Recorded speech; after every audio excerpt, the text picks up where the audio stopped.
Hola a todos, muy buenas tardes. Mi nombre es Claudia Cáceres. La profesora Paula González me invitó a hacer esta cápsula de fisiopatología vestibular. Así que hoy estaremos hablando aquí de algunas patologías asociadas a nuestro sistema vestibular. Les dejé mi correo electrónico por si tienen alguna duda o quieren algún material complementario, me pueden escribir con toda confianza. Para partir vamos a recordar algunos aspectos básicos de la anatomía y fisiología del sistema para que podamos comprender un poco mejor las patologías y las clasificaciones que vamos a ver a continuación. Para eso vamos a recordar rápidamente que existen tres porciones en el oído: externa, media e interna.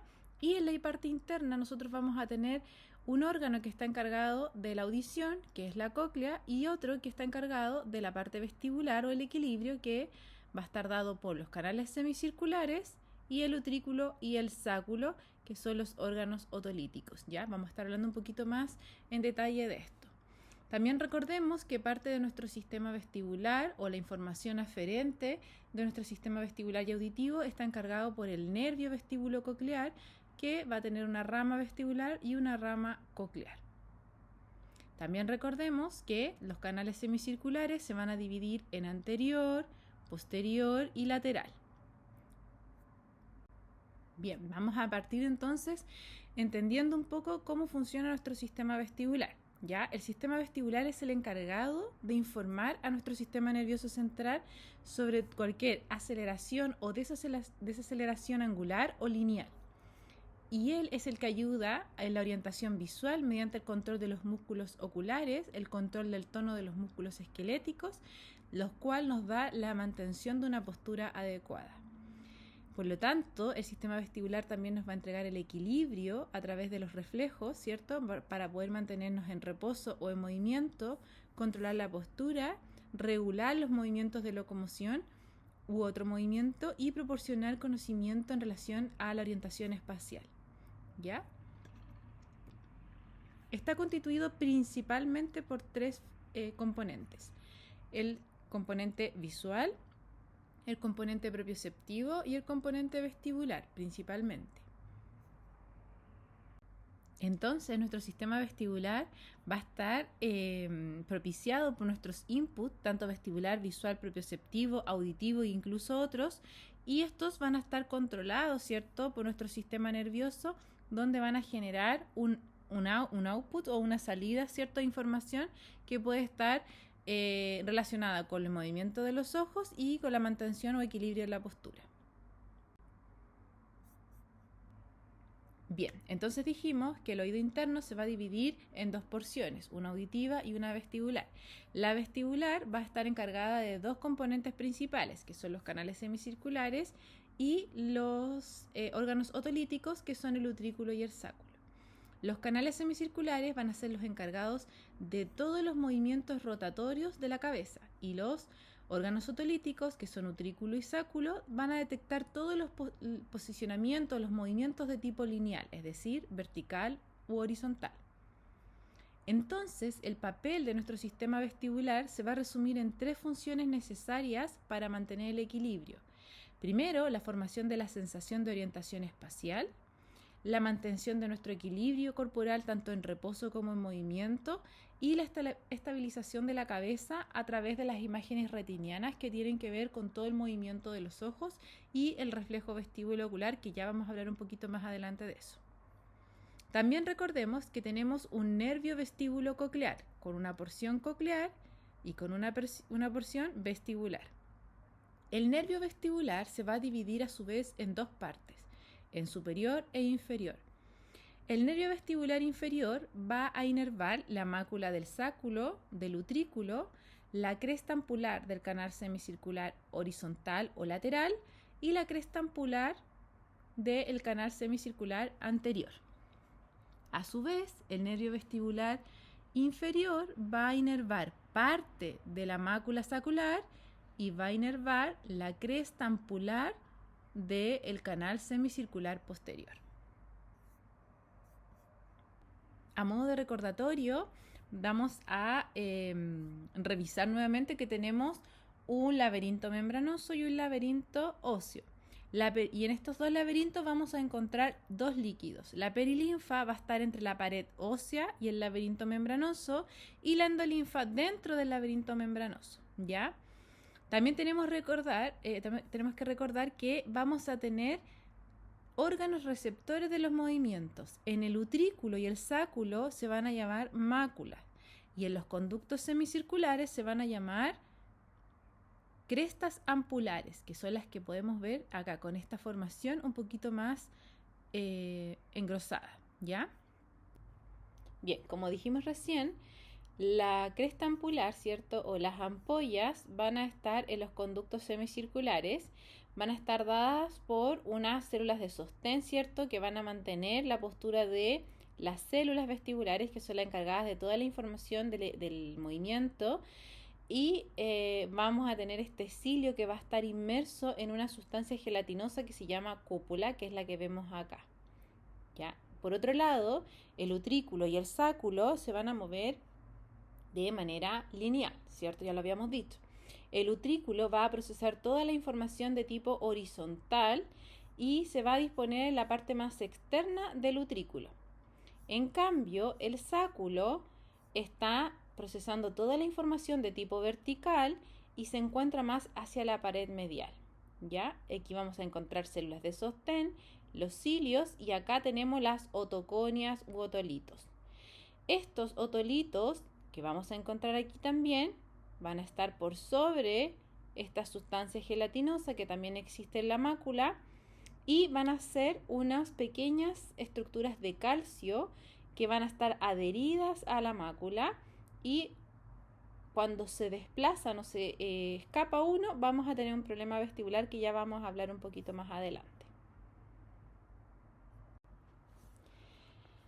Bien, dicho esto, vamos a hablar un poco del tracto vestibular. Yo sé que estoy avanzando un poquito rápido con algunas cosas porque entiendo que esta es materia que ya han pasado, ¿ya? De todas maneras, si desean profundizar un poquito más, podemos conversarlo. Bien, vamos a hablar del tracto vestibular. Cada fibra de la raíz vestibular se va a dividir y va a llegar al tronco encefálico a través de una rama ascendente y otra descendente.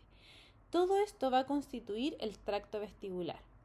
Y este se divide o se distribuye en núcleos vestibulares que van a ser los que van a integrar y orientar la información vestibular. Los núcleos vestibulares van a ser 4. Es un complejo formado por 4 núcleos que van a estar al lado del cuarto ventrículo en la unión de la protuberancia y la parte superior del bulbo. Entonces, vamos a tener un núcleo vestibular superior, un núcleo vestibular lateral, un núcleo vestibular medial y un núcleo vestibular descendente. Y a través de esta información vestibular a través del tracto, nosotros vamos a tener vías. Una vía vestíbulo-cerebelosa, una vía vestíbulo-espinal y una vía vestíbulo-ocular. ¿Qué quiere decir eso? Que vamos a tener información del vestíbulo con la información ocular, de la información vestibular a través de nuestro sistema esquelético, y una información vestibular a través de nuestro sistema cerebeloso.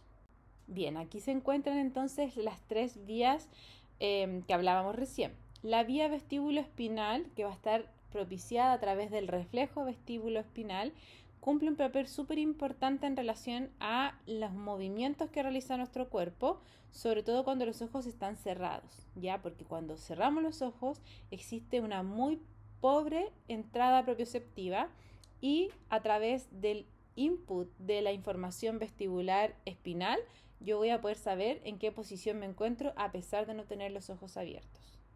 En cambio, en la función del vestíbulo cerebelo vamos a encontrar una relación propiamente tal con el cerebelo y su función. El cerebelo es el que coordina todos los movimientos voluntarios, la postura, el equilibrio, la coordinación, el habla, etc.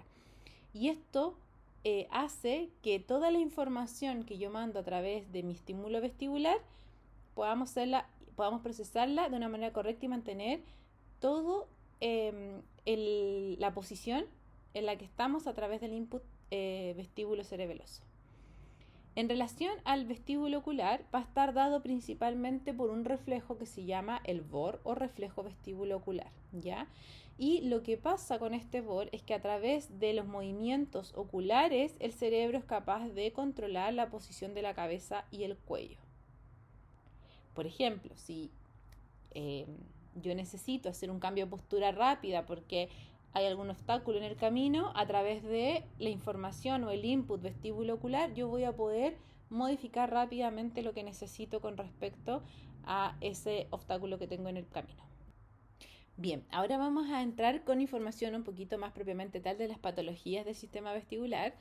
Yo pasé un poquito más rápido lo anterior porque es algo más de anato y fisiología que ustedes ya deberían haber pasado, pero si hay algo que quedó con dudas me pueden preguntar, ¿ya? Entonces, existen dos principales clasificaciones, no son las únicas, pero son dos principales clasificaciones con respecto a las patologías de nuestro sistema vestibular. Yo hoy día voy a hablar de dos divisiones particulares porque es más fácil pedagógicamente mostrarles y enseñarles esta clasificación, pero probablemente después en los cursos más adelante que ustedes tengan puedan encontrar una clasificación diferente, ya no es la única. Entonces, vamos a dividir el sistema vestibular periférico y central y cada uno de ellos va a tener sintomatología diferente. No me voy a detener en esto porque no es parte de la clase, pero sí me gustaría que comprendieran que cuando una patología es central o periférica va a tener sintomatología muy distinta. Entonces, ¿qué significa que yo hable de una patología periférica o central? Va a depender de la estructura en la que se esté afectando y genere la patología. Hablamos de periférico cuando la patología o el trastorno está relacionado con los canales semicirculares, los órganos otolíticos que son utrículo y sáculo y parte del nervio vestibular. Y hablamos de algo central cuando se afecta la vía vestibular, los núcleos vestibulares, el cerebelo y conexiones de la vía cerebral superior. Entonces, como modo general vamos a hablar de esta sintomatología o signos o síntomas vestibulares que son generales. Hay algunos que probablemente no se presenten en todos los trastornos vestibulares y a otros vamos a tener que agregar algunos que son específicos del trastorno. ¿Ya? Principalmente lo vamos a dividir en estos 5 signos. ¿Ya? El mareo, que tiene que ver con orientación o la dificultad en la orientación de la posición. El vértigo, que tiene que ver con esta sensación propia de movimiento sin estarse moviendo. El desequilibrio, que tiene que ver con la pérdida de estabilidad sin tener mareo y sin tener vértigo.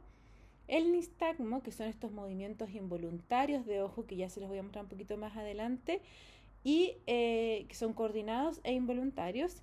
Y los síndromes o síntomas neurovegetativos que tienen que ver con las náuseas, vómitos, sudoración fría, lipotimia, cefalea en algunos casos.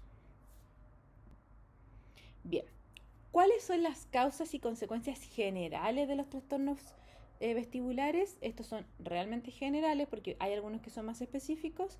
Bueno, pueden deberse a una infección como una otitis, una laberintitis, una meningitis, ya, incluso virus muy simples como un resfrío, traumatismo craneoencefálicos, que pueden ser alteraciones ya más directas de nuestro aparato vestibular, tumores que pueden estar comprimiendo el nervio o alguna estructura, enfermedades degenerativas como la enfermedad de Meniere o la esclerosis múltiple, medicamentos, y aquí vamos a hablar de algunos ototóxicos, y del vértigo postural paroxístico benigno o posicional paroxístico benigno, que es bien conocido como el BPPV, donde podríamos decir que es el más común dentro de las patologías o de los trastornos vestibulares.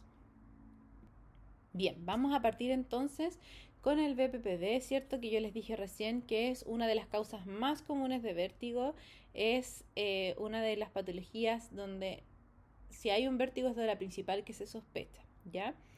¿Qué pasa? Es que este BPPV ocurre porque los pequeños cristales que estaban en la mácula, ¿cierto?, de calcio, que se llaman otoconias, se desplazan hacia un lugar que no es su lugar habitual y generan esta sensación de información vestibular cuando realmente no hay una información vestibular que informar. Es decir, existe información de movimiento cuando la persona no se está moviendo.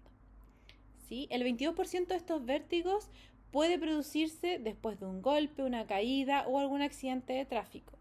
Pero también hay otro porcentaje que pudiera estar relacionado con el metabolismo, que podría ser, por ejemplo, déficit de calcio, déficit de vitamina D o hipotiroidismo, y el 50% restante va a tener una causa desconocida. Incluso se puede sospechar de algunos factores, por ejemplo, de tipo vascular o de alguna degeneración propia de los órganos otolíticos. Entonces, ¿qué pasa aquí? Que las otoconias, como se va a ver en esta imagen, se desprenden de su lugar y van a migrar hacia los canales semicirculares, generando información vestibular. En este caso, cuando emigran hacia el canal semicircular, estamos hablando de una migración de tipo canalitiasis, ¿ya? Es decir, los otolitos quedan dando vueltas en el canal semicircular. Esto hace que genere un vértigo intenso, pero de corta duración. ¿Ya? En este caso, el vértigo postural paroxístico benigno, que es el que estamos viendo, va a colocar al paciente en una situación de desequilibrio o de mareo o de vértigo y puede tener alguna sintomatología asociada como el nistagmo. A ver si lo puedo poner. Ahí está. Este es el nistagmo que yo les comentaba hace un momento, que son estos movimientos involuntarios y generan esta información vestibular cuando no hay una información vestibular que informar a nuestro sistema nervioso central.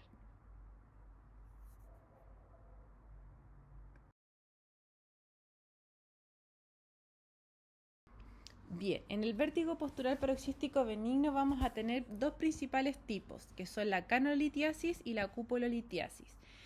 ¿Cuál es la diferencia entre uno y otro? Es que en la canolitiasis, el otolito que hablábamos recién, que se desplazaba, queda dando vueltas libremente en el canal semicircular. Por lo tanto, el paciente cuando mueve la cabeza, tiene el otolito moviéndose en la endolinfa y le entrega información de que existe un supuesto movimiento que realmente no está, y eso genera el vértigo, la sensación de mareo, náuseas, etc. En cambio, la cupulolitiasis, que es una de las formas menos frecuentes de BPPV, estos otolitos quedan adheridos a la cúpula en la cresta ampular del canal semicircular y entregan también información de tipo vestibular. Sin embargo, no están dando vueltas, sino que están pegaditos en la cúpula de la ampolla. Entonces, ¿cómo vamos a tratar el vértigo postural paroxístico benigno? Bueno, va a depender un poco de si es cupulolitiasis o canalitiasis, qué maniobras se va a realizar, pero principalmente son las maniobras de reposicionamiento el tratamiento específico para esta patología. ¿Y en qué consisten estas maniobras, sea la que sea? Es mover estos otolitos que pueden estar dando vuelta tanto en la cúpula como en el canal semicircular, moverlos hacia la posición que corresponde, es decir, esta sustancia gelatinosa donde estaban pegaditos, los movemos a través de esta maniobra y los reposicionamos en la zona que corresponde. Acá tenemos un ejemplo de una maniobra donde partimos en una posición específica y vamos haciendo giros para poder volver a posicionar el otolito en su lugar. Otra enfermedad del sistema vestibular es la enfermedad de Meniere. Esta es una patología de tipo crónica, permanente, persistente y fluctuante en el tiempo. Afecta tanto en la vía auditiva como en la vía vestibular y se va a caracterizar por tres principales síntomas, que son la pérdida auditiva, la sintomatología vestibular y el tinnitus. Con estos tres síntomas se crea la sospecha diagnóstica de una enfermedad de Meniere. Pero también van a presentar o podrían presentar la sensación de plenitud óptica o la sensación de oído tapado. Algunas personas que sufren la enfermedad de Meniere tienen ataques y estos pueden ocurrir sin ningún aviso o luego de un corto periodo de tiempo donde la persona sufrió tinnitus o sintió presión o dolor en el oído afectado, evoluciona con las otras sintomatologías dando la enfermedad de Meniere. Algunas personas solo tienen un ataque de vértigo una de vez en cuando, otras pueden tener más frecuentes durante varios días. Otras personas tienen ataques fuertes donde el mareo es tan intenso que pierden el equilibrio y se pueden llegar a caer. Los síntomas generalmente empeoran con el tiempo y pueden causar pérdida auditiva de tipo permanente, problemas de equilibrio continuo y van a necesitar un tratamiento de medicamento constante. También pueden acceder a terapias que pueden ayudar a controlar la condición de la enfermedad.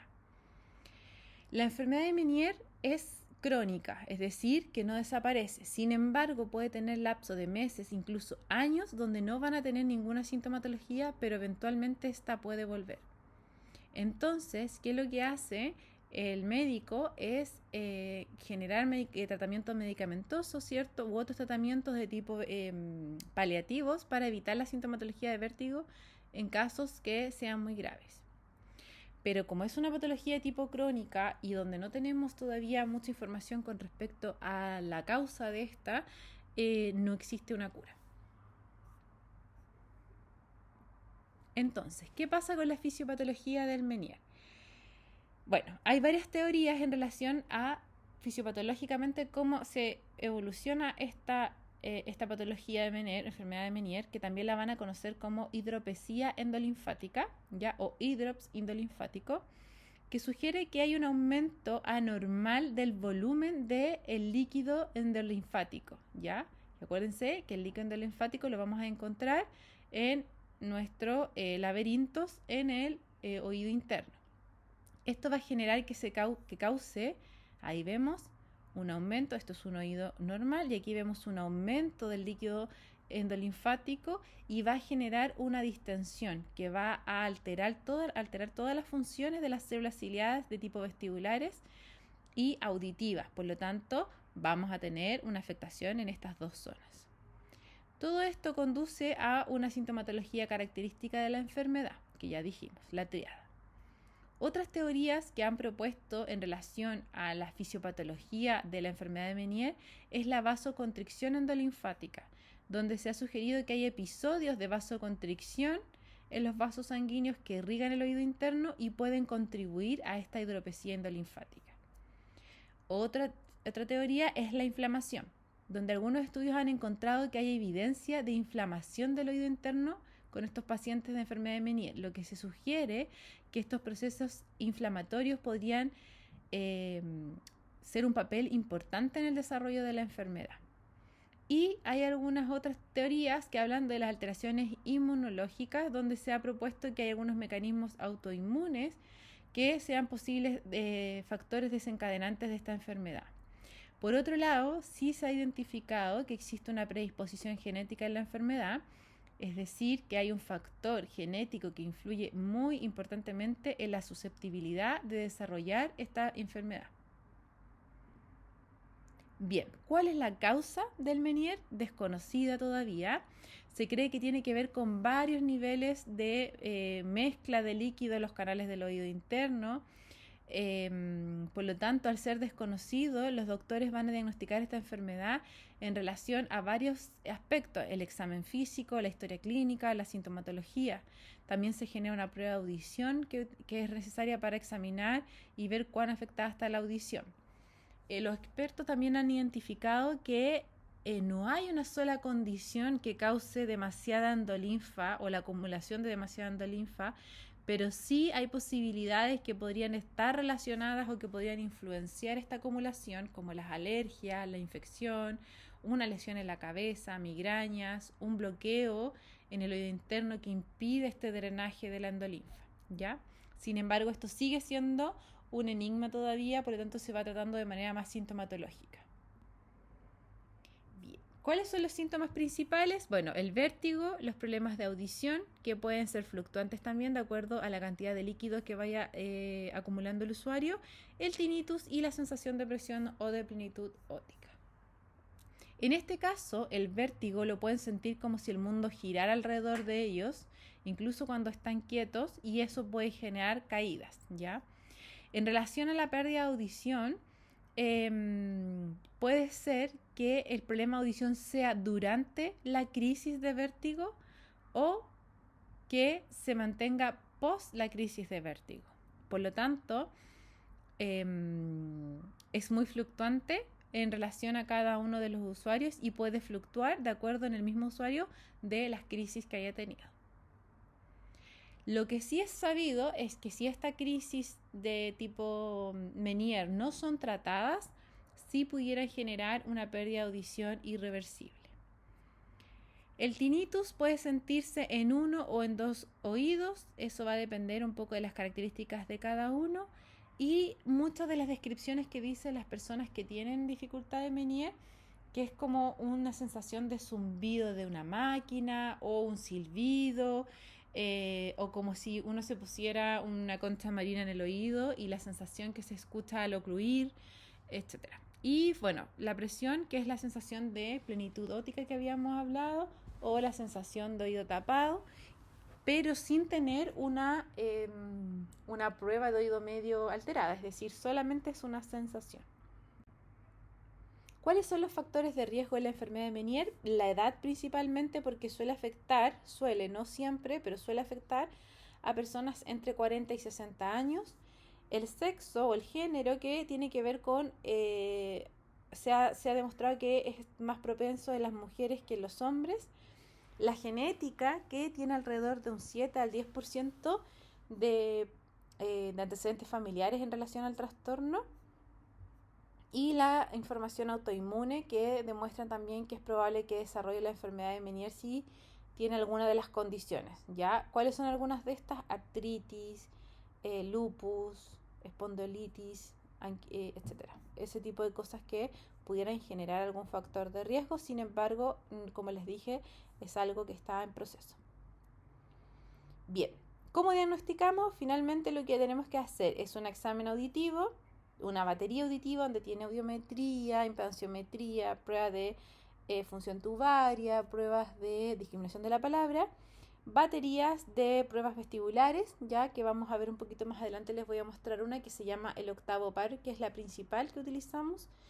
Y evidentemente hay que tener un examen objetivo que puede ser una resonancia magnética, y con esto se puede visualizar de una manera mucho más de tipo contraste, mucho más importante. Además, podemos descartar que no hayan tumores cerebrales que pudieran estar generando esta sensación. ¿Cuál es el tratamiento de Meniere? Bueno, finalmente existen dos principales tratamientos. El primero es el cambio de estilo de vida, donde se pueden hacer varias cosas para ir disminuyendo la sintomatología de la enfermedad. Por ejemplo, se sugiere en algunos casos una dieta baja en sodio, porque el alimento o la sal o el sodio en general, pudiera generar un exceso de retención de líquido. Consumir menos cafeínas y alcohol también. Manejo del estrés, también han demostrado que pueden desencadenar o no la sintomatología del Meniere. Y en el caso de los medicamentos pueden incluir generalmente diuréticos, ya que se utilizaban mucho hace bastante tiempo. Algunos medicamentos que son directamente relacionados para el mareo, las náuseas. Y en algunos casos se hace una inyección intratimpánica de esteroides que pudiera ayudar a controlar un poquito más los episodios de Meniere, ¿ya? Y hay algunos antibióticos también como tipo gentamicina que se utilizan para poder sopesar un poquito más la sintomatología. En relación a la terapia o los dispositivos que pudiéramos utilizar con estos usuarios, va a depender un poco de las secuelas del Meniere. Podríamos hacer rehabilitación vestibular de tipo ejercicios ya para mejorar el equilibrio. También podemos utilizar audífono en caso de que sea necesario en los momentos que el usuario tenga la pérdida auditiva. Y en algunos casos también se ha utilizado, no en todos, no es la primera prioridad, pero se ha utilizado implante coclear. Y existe un tratamiento que se llama el pulso de presión, que en Chile no se utilizan tanto, pero existe todavía y lo están probando en algunos lugares, ¿ya? Y se ha encontrado alguna eficacia en el tratamiento. ¿Qué es lo que hace este tratamiento? En el fondo es que se ajusta al oído externo, infla, entre comillas, infla los pulsos de presión del aire hacia el oído medio. Esta presión en el oído medio puede ayudar a regular los niveles de endolinfa, y eso hace que genere una disminución de la sintomatología. En último caso, se realiza una terapia conductivo-conductual, donde se ayuda a lidiar con el estrés, la ansiedad y la depresión, y todas las consecuencias que tiene una enfermedad de Meniere, porque es una enfermedad bastante invalidante para algunas personas. Y en casos muy graves, se han hecho cirugías donde se redirigen o se alivia la presión del líquido endolinfático, y ahí hay varios procedimientos ya más específicos que se pueden realizar con esta patología. Bien, otra patología que vamos a hablar es la neuritis vestibular. Esta puede aparecer como una crisis única, aislada de vértigo intenso, ya que puede durar desde días hasta semanas, y es en evolución, digamos, decreciente. Comienza muy fuerte, pero va decayendo a medida que van avanzando los días y las semanas. Muchas personas pueden sufrir estas crisis durante meses. Eso va a depender un poco de la intensidad de la primera crisis también. Sin embargo, vamos a ver que la primera crisis es la más fuerte y se genera una inflamación en el nervio, y lo vamos a ver acá. Tenemos una inflamación en el nervio vestibular, lo que va a generar sintomatología de tipo vestibular. En estos casos, el ataque de vértigo va a estar acompañado de síntomas neurovegetativos como las náuseas, vómitos, nistagmo. Y como les dije al principio, siempre más fuerte a la primera crisis y luego va a ir disminuyendo a lo largo de los días. La fisiopatología de la neuritis vestibular no está completamente clara, pero sí se han propuesto varios mecanismos que podrían estar contribuyendo al desarrollo de esta patología. Uno de estos es la infección viral, donde una infección viral simple, como la causada por el virus herpes simple o el virus de la gripe, podrían estar asociados a una neuronitis vestibular.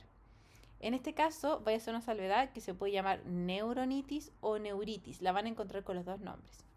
Esta infección viral podría causar una inflamación directa en el nervio vestibular y desencadenar una respuesta vestibular que esté dañando el nervio. Otra de las teorías es la desmielinización, donde algunos estudios sugieren que podría estar asociada a que hay una desmielinización del nervio vestibular, algo similar como lo que está ocurriendo en la esclerosis múltiple. Esto hace que se dificulte la conducción de los impulsos nerviosos y puede contribuir a estos síntomas de vértigo. Otra de las teorías es la vasculitis o inflamación de los vasos sanguíneos que irrigan el nervio vestibular y que podrían estar jugando un papel importante en el desarrollo de la neuronitis. Otro factor podría ser el mecanismo autoinmune, donde se ha planteado la hipótesis de que podrían estar involucrados algunos casos en relación al sistema vestibular, donde el sistema inmunológico ataca erróneamente al nervio, causando esta inflamación y daño y haciendo una estimulación negativa, digamos un falso positivo. En relación a la fisiopatología de la neuritis vestibular, es un problema de inflamación del nervio vestibular solamente, no del coclear, ¿ya? Y se genera un desequilibrio en la información que se transmite al sistema nervioso central. Esto provoca que haya una discrepancia entre la información visual del sujeto y la información vestibular, lo que resulta en una crisis de vértigo. Y puede generar también sintomatología neurovegetativa, náuseas, vómitos, nistagmo, caídas en algunos casos. También puede ocurrir debido a que haya una disfunción vestibular. ¿Qué pasa en la neuritis vestibular? Se inflama el nervio vestíbulo coclear, ¿cierto? Pero la parte vestibular solamente. En cambio, en la laberintitis, que también es una patología similar a esta asociada a un virus, se inflama tanto la porción vestibular y la porción coclear del nervio, afectando no solo al equilibrio, sino que también a la parte auditiva. Sin embargo, hablando de neuritis vestibular, la infección del virus va a estar relacionada a una infección respiratoria. Puede ser un resfrío simple, como lo habíamos comentado antes, o un virus más fuerte, como el caso del COVID. Esto hace que el nervio se inflame y la transmisión de la información del oído interno va a estar alterada hacia el sistema nervioso central. La sensación de desequilibrio o de problemas de equilibrio va a ser percibida como una falsa sensación de movimiento o una falta de equilibrio. ¿Cómo diagnosticamos la neuritis vestibular? Consiste que se va a realizar pruebas auditivas que van a ayudar a determinar la situación auditiva que debería estar adecuada, una resonancia magnética para asegurarse que estos síntomas no sean causados por otra afectación como un tumor, y la batería vestibular que ya habíamos conversado también para poder determinar si la patología es central o periférica. Bien, ¿cómo tratamos la neuritis vestibular entonces? Primero vamos a hacer un tratamiento donde vamos a aliviar los síntomas con fármacos, y vamos a tener fármacos para las náuseas, los vómitos, aliviar toda esa sensación de malestar. También se puede utilizar corticoides o algún tipo de tratamiento intravenoso sobre todo para la sintomatología de neurovegetativa. El vértigo debería ir desapareciendo rápidamente porque hablábamos que era decreciente, ¿cierto? Y en el transcurso de los días ya la sensación deberían ir bajando, la sensación de mareo, de vómito y de inestabilidad. En algunos casos puede durar meses, pero cada vez va a ir siendo menor la sintomatología. También en algunos casos podríamos realizar terapia física, como la tipo rehabilitación vestibular, en caso de que fuera necesaria.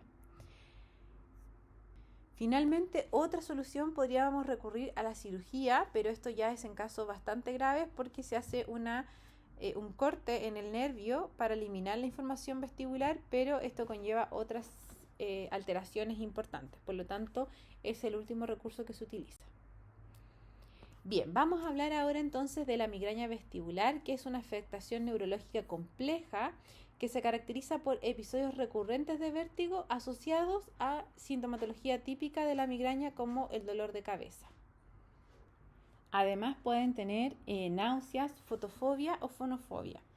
Esta es la forma más común de migraña sin aura y consiste en tener dolores de cabeza periódicos y que usualmente suelen ser pulsátiles, afectando al lado de la cabeza y empeoran con la actividad. Se asocian también con náuseas, aumento de sensibilidad a la luz y en algunos casos a los sonidos.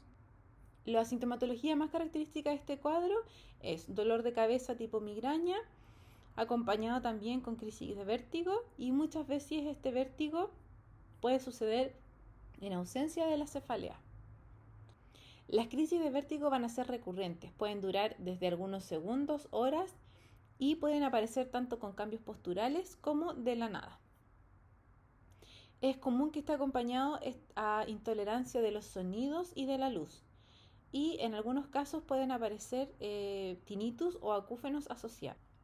A pesar de que hay numerosas investigaciones en relación a la fisiopatología de la migraña vestibular, aún no se comprende completamente. Sin embargo, se han propuesto algunas teorías que subyacen a la condición de esta patología, y entre estas hablamos de la disfunción trigémino-vascular, donde la teoría sugiere que la migraña se desencadena por una activación normal entre la función del nervio trigémino y los vasos sanguíneos. Esta activación anormal causa una inflamación, libera neurotransmisores y altera la función vestibular y cerebral involucradas tanto en el equilibrio y la percepción. Otra teoría es la excitabilidad cortical, donde se cree que los pacientes con migraña tienen una mayor excitabilidad cortical, lo que hace que sean susceptibles a estas sensaciones de vértigo o mareo, y esta hiperexcitabilidad podría relacionarse con alteraciones a nivel de neurotransmisores como el glutamato y la GABA. Otra teoría son las alteraciones de la función mitocondrial. Esta investigación sugiere que hay alteraciones a nivel de la función de la mitocondria, la que desempeñaría un papel importante en la patología. Las mitocondrias son las centrales energéticas de las células y su función puede conducir a la disminución de la producción de energía y a un aumento de la producción de radicales libres, lo que hace que dañe las células nerviosas y se genere una alteración en la función. Finalmente, se habla de la teoría o de la información genética, donde se podía identificar la predisposición a la migraña vestibular, lo que ha sugerido que todos estos factores genéticos puedan influir a ser susceptibles de desarrollar esta afectación.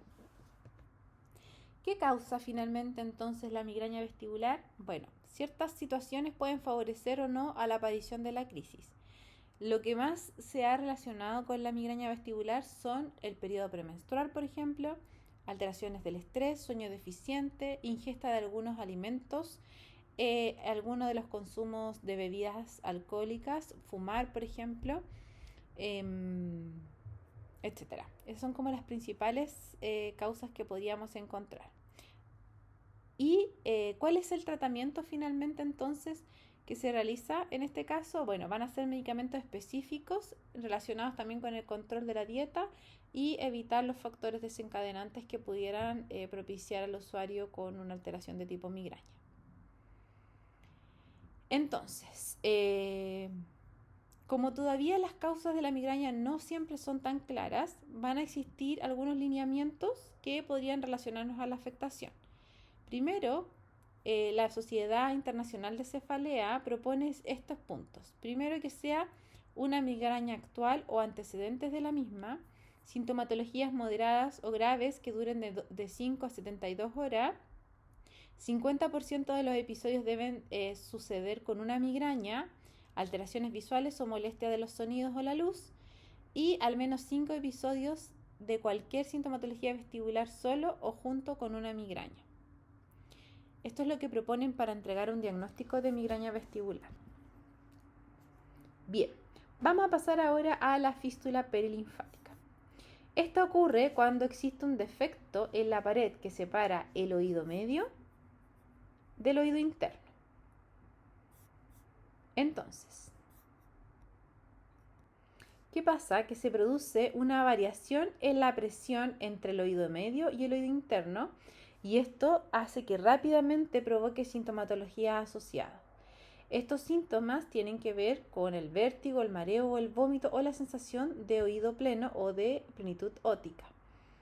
Cualquier cambio de presión en el oído, por ejemplo, levantar un objeto pesado o tener un cambio de presión en altura o bajo el nivel del mar, va a provocar esta sintomatología. En este caso, la fístula perilinfática va a estar asociada a antecedentes de traumatismo de cráneo o lesión de buceo o aumento repentino en el oído como algún estornudo violento. En este caso se trata con un reposo absoluto y en algunos casos va a requerir cirugía.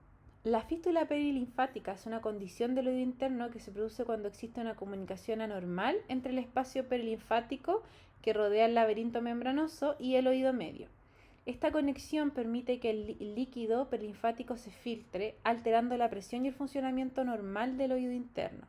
Por lo tanto, existe a nivel fisiopatológico una pérdida de la barrera que va a generar una alteración en la presión del oído interno, también pudiendo generar una hiperestimulación de las células ciliadas, las cuales van a entregar información al sistema nervioso central de información, lo que va a generar un conflicto de información sensorial hacia el sistema nervioso central, entregando información de un movimiento que no existe. ¿Qué puede causar la fístula perilinfática? Bueno, se van a clasificar principalmente en dos tipos: aquellos donde se conoce la etiología de la alteración y otros donde no se conoce. Originalmente, por ejemplo, los pacientes que son postetapedectomía, ¿cierto?, donde hay una extracción del estribo y una inserción de la prótesis, genera por alguna alteración en la cirugía una filtración alrededor de la prótesis, lo que genera este cambio de presiones en el oído interno debido a la filtración del líquido perilinfático, ¿sí?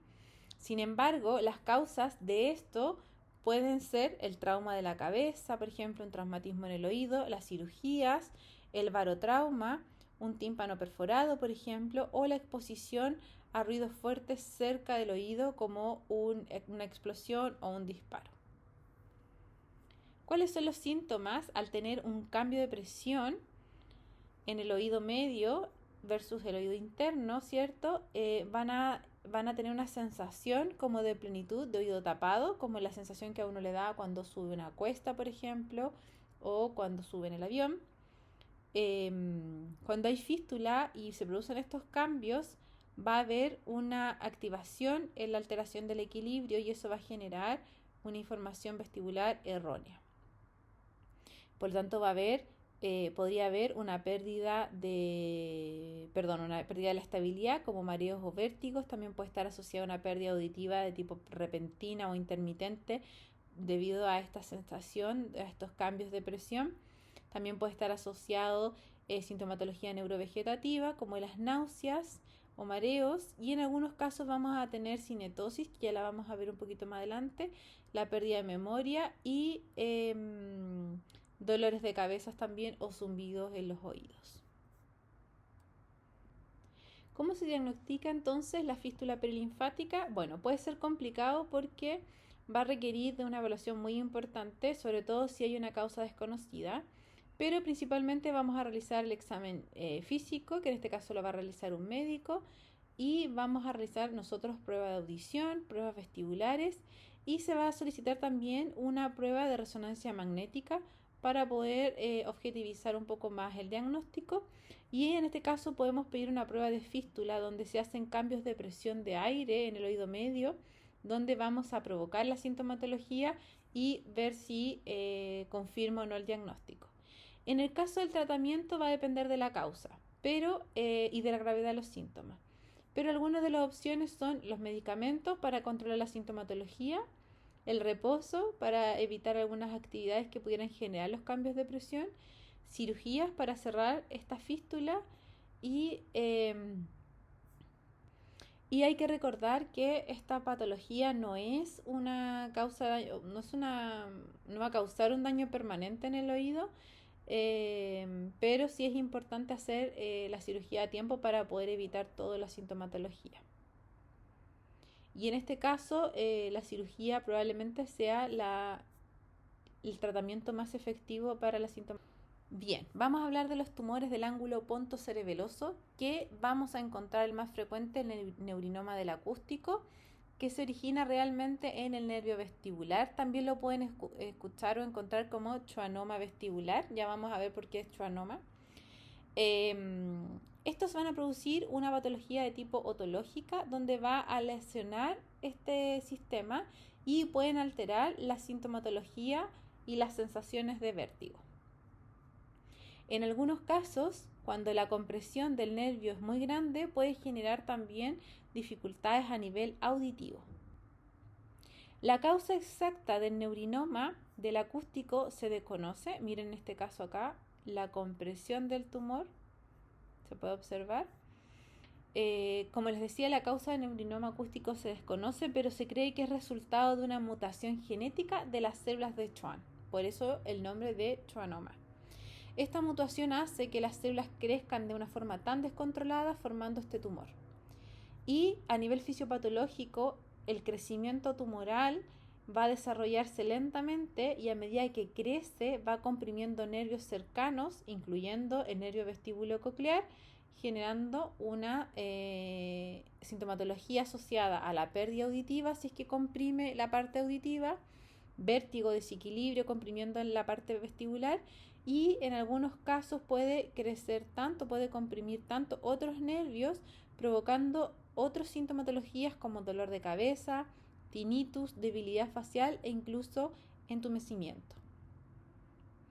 ¿Cómo se diagnostica el neurinoma acústico? Principalmente a través de la resonancia magnética, pero lo más probable es que también le hagan evaluación de baterías auditivas y evaluación de pruebas vestibulares, que ya las hemos conversado y yo les voy a explicar un poquito más adelante. ¿Qué pasa en relación a la sintomatología? Bueno, como hablábamos que podía comprimir la parte auditiva, vamos a tener presencia de hipoacusia. En este caso va a ser una hipoacusia tipo neurosensorial progresiva. Lo más probable es que sea unilateral, pero si no, también podría ser asimétrica. Y vamos a tener mareos y acúfenos. La sintomatología en general puede ser variada, pero en la mayoría de los casos va a evolucionar con estos tres principales síntomas. En algunos casos pudiera generar incluso una sordera súbita y profunda. Fíjense acá en esta audiometría que tenemos un oído más o menos normal, casi dentro del rango de normalidad, y otra con una pérdida auditiva un perfil bastante profundo, ¿cierto? Con una caída muy grande de los agudos. Bien, tenemos ahora el vértigo postraumático, que pueden estar relacionados a alteraciones donde hay una ruptura de la membrana laberíntica por algún trauma, por ejemplo, por la fractura del hueso temporal o del hueso peñasco, ¿cierto? Donde vamos a tener una alteración que no solo pudiera afectar el nervio vestíbulo-coclear, sino que también el nervio facial.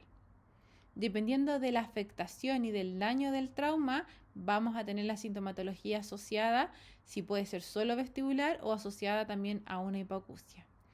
Pueden ser también debido a traumas de incisos, que son todos los objetos cortopunzantes o proyectiles que pudieran generar también sintomatología o que dañen las estructuras a nivel interno. En algunos casos podríamos tener otorragias incluso asociadas a este tipo de traumatismo. Finalmente vamos a tener el barotrauma, que es un traumatismo interno que cambia la presión del oído procedente del CAE o de la trompa de Eustaquio, que abre la ventana oval o la ventana redonda produciendo una disfunción laberintítica. Por ejemplo, en esta imagen podemos ver que al realizar un cambio de presión no se logra y se genera una rotura de la membrana, provocando un cambio de presión entre el oído medio y el oído interno para liberarse. Esto puede estar causado, por ejemplo, por inmersiones prolongadas o vuelos mal presurizados o de repente las inmersiones forzadas muy rápido también pueden generar este tipo de alteración. Un golpe también podría estar relacionado a esto. ¿Cómo vamos a diagnosticar entonces el vértigo postraumático? Bueno, con una videonistagmografía computarizada o el VEM, que son pruebas objetivas que ya están incluidas dentro de nuestra batería. Sin embargo, en este caso nos van a servir de gran utilidad para poder conocer toda la funcionalidad de nuestro sistema vestibular. También debemos evaluarlo a través de las baterías y las otras pruebas vestibulares subjetivas. Y en este caso, la resonancia magnética sí es de gran importancia, sobre todo ante fracturas o traumatismos. Bien, ahora vamos a hablar de otra alteración que tiene que ver con la ototoxicidad. Algunos fármacos y químicos pueden resultar ototóxicos para el oído interno y esto puede ser reversible o irreversible. Eso va a depender del tipo y el tiempo de ingesta de este ototóxico. También puede afectar los receptores de la audición o del equilibrio o ambos. Por lo tanto, vamos a hablar de una ototoxicidad vestibular, donde se va a ver si está solo afectado el vestíbulo, una ototoxicidad coclear, si solo está afectado la cóclea, y una ototoxicidad mixta, digamos, que es donde se van a ver ambos afectados. Algunos de los medicamentos, les voy a dar el nombre de algunos, que son como los más conocidos, pero existen mucho más. Está la gentamicina, por ejemplo, la furosemida, la aspirina, y entre otros. Y esta toxicidad de la gente de estos medicamentos va a depender, como les dije yo, de la dosis, la vía de administración, la metabolización propia de cada usuario, la función renal o hepática de cada uno, la edad y la exposición previa a estos ototóxicos. Como la llegada del ototóxico es por la circulación sanguínea, la lesión va a ser bilateral.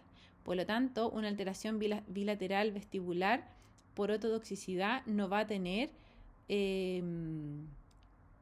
una crisis vertiginosa tan intensa, pero sí va a tener un mareo o inestabilidad importante. Y va a predominar en este caso la oscilación, ¿cierto? O los movimientos más atáxicos en este usuario. Para esto puede ser su aparición de tipo brusca o gradual, lo que va a dar tiempo entonces al sistema nervioso central de compensar el déficit provocado y va a minorizar un poquito los síntomas. La ototoxicidad es un daño al oído interno, generalmente causado por este medicamento, estas sustancias químicas que pueden resultar en una pérdida auditiva, en el tinnitus o en la pérdida o trastornos del equilibrio. A nivel fisiopatológico, la ototoxicidad es súper compleja y puede variar según el agente ototóxico o la especificidad de este. Sin embargo, van a existir algunos factores que van a ser comunes, subyacentes al daño que va a provocar la ototoxicidad. Por ejemplo, va a producir daño directo a las células ciliadas del oído interno, las que son esenciales evidentemente para la audición y el equilibrio. Estos agentes van a dañar directamente las células alterando la función, lo que va a generar una pérdida sensorial. También van a producir alteraciones en la microcirculación. Algunos agentes ototóxicos pueden causar vasoconstricción o vasodilatación en los vasos sanguíneos del oído interno, lo que lleva a una isquemia o daño celular. También van a producir radicales libres. Algunos de estos agentes pueden inducir a la producción de radicales libres, que son moléculas altamente reactivas que pueden dañar las células y los tejidos del oído interno. También vamos a tener alteraciones metabólicas, donde estos agentes ototóxicos van a interferir con los procesos metabólicos de las células del oído interno, lo que va a llevar a una disminución de la producción de energía y evidentemente a una muerte celular. En estos casos, las personas van a padecer una gran inestabilidad en la marcha, lo que puede llegar a un desequilibrio intenso, que característicamente va a empeorar cuando hayan ambientes con poca luz o por la noche y no toleran el propio movimiento de su cuerpo. Esto ocurre porque al circular el fármaco en todo el cuerpo, ambos oídos se ven afectados a la vez y suele ocurrir lo que se denomina una hiporreflexia vestibular global o paresia vestibular bilateral, donde nuestro sistema no cuenta con los receptores del oído interno para sentir el equilibrio o la inestabilidad, y en este caso podría llegar a ser severo el desequilibrio. Estas personas no padecen un vértigo, solo inestabilidad o desequilibrio. No obstante, todas las manifestaciones clínicas van a variar de persona a persona, pudiendo ser leves o más severas en unas o en otras. Y también va a depender, como lo veremos delante, del tipo de ototóxico que estén consumiendo. El diagnóstico se va a basar en la sintomatología, en los test funcionales y fundamentalmente en la historia clínica del usuario. Deben realizarse rehabilitación auditiva tempranamente y, de ser posible, eliminar el medicamento que está generando esta sintomatología. En algunos casos se pueden aplicar antioxidantes, terapias genéticas, pero va a depender tanto del medicamento, el tiempo de consumo y del usuario propiamente tal. Bien, vamos a hablar ahora de la cinetosis, que es la intolerancia al movimiento pasivo del cuerpo. Esta intolerancia es en relación al traslado, por ejemplo, en otro medio, un barco, un auto, un avión. No ocurre cuando la persona es la que conduce el vehículo, sino que solo ser trasladado de manera pasiva por terceros. Es frecuente en niños y generalmente se está asociado a patrones hereditarios como la migraña. Puede ser inducido visualmente también.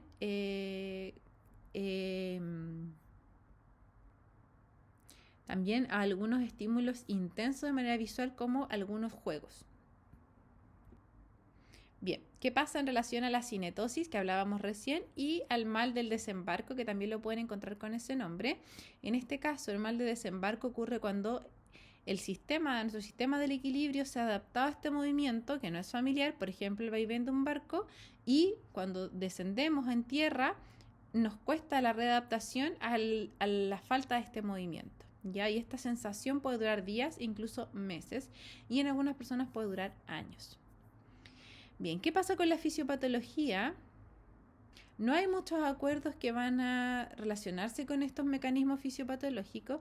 Sin embargo, los síntomas incluyen la inestabilidad, el desequilibrio, ansiedad, dificultad de concentración, inseguridad en la marcha y, en algunos casos, alteraciones en las actividades de la vida diaria. En este caso, en el desembarque, comienzan inmediatamente después del desembarque. En las personas que no padecen vértigo, sino solo mareo o sensación de flotar o de permanecer embarcado en algunos casos. Esto debe ser evaluado para ver si es que hay o no hay alguna alteración específica a nivel vestibular y decidir si se debe realizar tratamiento o no. En relación a la fisiopatología de la cinetosis, aún no se comprende completamente, pero sí se han expuesto teorías en relación a esto. Primero está la teoría del conflicto sensorial, donde es la más aceptada y sugiere que la cinetosis surge cuando las señales que reciben nuestros ojos y el sistema vestibular, ubicado obviamente en nuestro oído interno, y los propioceptivos, es decir, los receptores, músculo, articulaciones, son incongruentes. Eso quiere decir que Cuando yo, por ejemplo, viajo en un auto y vamos leyendo, nuestros ojos perciben un entorno estático, mientras que el sistema vestibular detecta el movimiento, generando esta discrepancia que el cerebro interpreta como un error y desencadena la sintomatología. Otra teoría es la activación del sistema autónomo, donde la cinetosis provoca una activación de este sistema nervioso y se traduce en una serie de respuestas fisiológicas. Por ejemplo, el aumento de la actividad parasimpática. Esto implica síntomas como náuseas, vómito y salivación. Y otro aumento en la actividad simpática, donde manifiestan con palidez, sudoración y aumento de la frecuencia cardíaca. Otra teoría es el papel del cerebelo. Recuerden que el cerebelo juega un papel súper importante en el equilibrio y la coordinación. Por lo tanto, se cree que la cinetosis, el cerebro reciben señales confusas y tratan de compensarlas, lo que puede contribuir a la sintomatología. Finalmente, la teoría que se relaciona con los factores genéticos, donde existe una susceptibilidad a la cinetosis, tiene un componente importantemente hereditario, lo que sugiere que algunas personas podrían ser más propensas a experimentar esta condición debido a esta variación en los genes. ¿Qué síntomas básicos podríamos encontrar? Síntomas neurovegetativos principalmente: náuseas, vómito, palidez, sudoración, mareos, dolor de cabeza, fatiga, salivación y bostezos. ¿Cómo prevenirla entonces? Lo principal podría ser elegir el asiento en el vehículo y intentar sentarse en la parte delantera mirando hacia adelante. Evitar el uso de algunos dispositivos electrónicos, concentrarse en un punto fijo en la distancia, abrir las ventanas para generar aire fresco y evitar el calor, ¿cierto? Evitar los olores fuertes como perfumes, comer alimentos ligeros. Y en algunos casos podríamos llegar a utilizar medicamentos que sean antihistamínicos para que pudieran generar o prevenir la cinetosis cuando ya son sintomatología mucho más severa. Ahora veremos una patología que se llama discinesia del canal semicircular. Esta es una enfermedad poco frecuente donde se caracteriza por una apertura en el hueso que recubre el canal semicircular. Puede afectar a uno o ambos canales semicirculares y puede tener sintomatología tanto de dificultades del equilibrio como auditivas. También puede tener la sensación de autofonía, presión del oído y puede provocar una pérdida auditiva tanto conductiva como neurosensorial. ¿Qué pasa? Que cuando existe esta brecha o esta apertura en el hueso que recubre el canal semicircular, los líquidos dentro del conducto pueden ser desplazados por estímulos sonoros o por presión. La persona que padece puede tener síntomas tanto auditivos como vestibulares, de los que ya hablábamos, y estos síntomas pueden ser más frecuentes o ocurren ante más exposición, por ejemplo, de ruidos intensos o maniobras que aumenten la presión del oído medio o intracranealmente. Por ejemplo, hacer una fuerza para levantar algo, empujar algo, por ejemplo.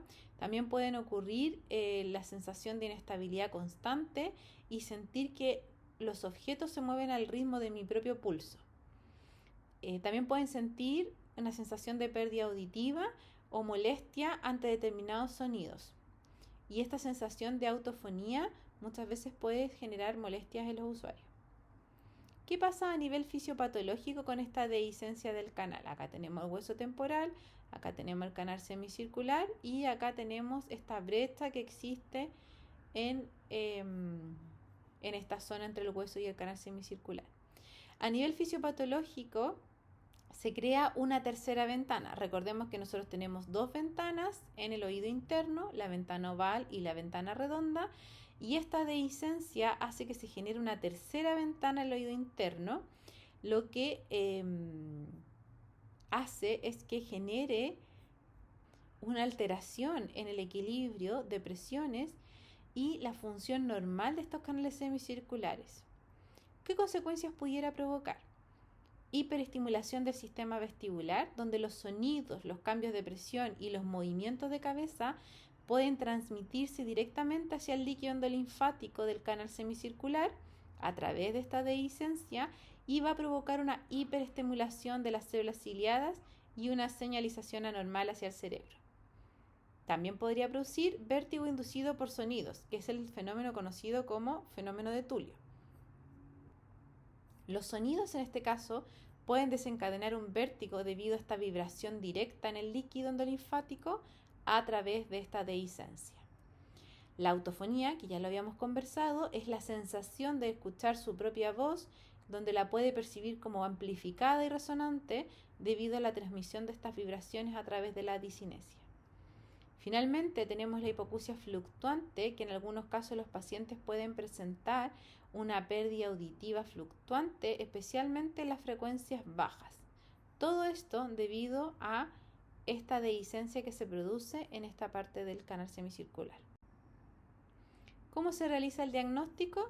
Bien, finalmente las imágenes pueden ser mucho más esclarecedoras para dar un diagnóstico. Sin embargo, podemos realizar la prueba del BEM, ya que es una prueba que evalúa principalmente los canales semicirculares, y también podríamos hacer evaluaciones del tratamiento, evaluaciones de la batería vestibular y la batería audiológica para corroborar el diagnóstico. En el caso del tratamiento, siempre es quirúrgico para cerrar esta brecha que existe, y generalmente la cirugía implica tapar ese canal semicircular, y en algunos casos se hace una repavimentación de este defecto óseo y se hace como un injerto de hueso para poder generar el cierre de esta brecha. Bien, vimos las principales alteraciones de nuestro sistema vestibular.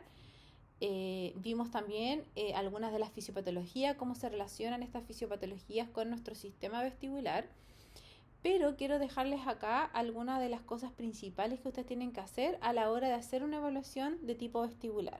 Lo primero es una anamnesis orientada con la historia clínica en la sintomatología asociada, estudio de los pares craneanos que eventualmente debería realizar el otorrino o el neurólogo, pero nosotros también estamos capacitados para realizar algunos de estos estudios. Estudio del equilibrio tanto estático, dinámico como cinético, las pruebas cerebelosas y el estudio de nistagmo. Estos cuatro últimos puntos se van a relacionar directamente con este examen que tenemos acá, que es el examen de octavo par.